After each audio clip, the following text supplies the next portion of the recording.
амасола бо ҷалби хонандагон аз кишварҳои мухталифи олам олимпиадаи байналмилалии балкан GMBO аз фани математика баргузор карда мешавад. Инавбат 28-мин олимпиадаи байналмилалии математиконии навраси балкан GMBO 2024 аз 25 то 30 июни соли 2024 дар шаҳри Анталияи ҷумҳурии Туркия баргузор карда шуд. дар олимпиадаи мазкур хонандагони зиёда аз 20 кишвари дунё аз ҷумла Фаронса, Туркия, Хорватия, Сербия, Албания, Румыния, Македония, Югославия, Босния ва Герцеговина, Черногория, Молдова, Юнон, Арабистони Саудӣ, Тоҷикистон, Қазоқистон, Қирғизистон, Туркманистон, Булғористон, Озарбойҷон, Филиппин ва Кипр иштирок намуданд. боиси тазаккур аст ки дар олимпиадаи мазкур хонандагони муассисаи давлатии таълимии литсей барои хонандагони болоёхат дар шаҳри Душанбе Абдуллоев Бенҷамин ва Шарипов Сино иштирок намуда ҷойҳои дуюм ва сеюмро ба даст оварданд.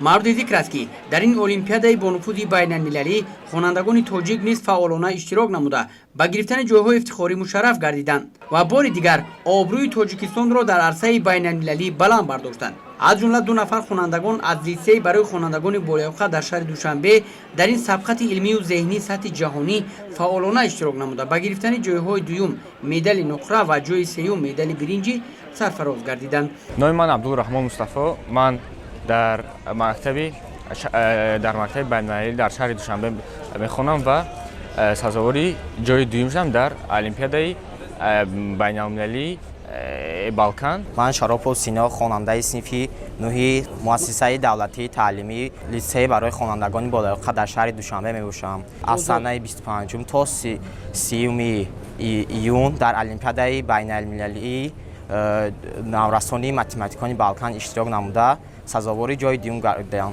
олимпиада дар байни 22 давлат гузашт ва 135 иштирокчӣ.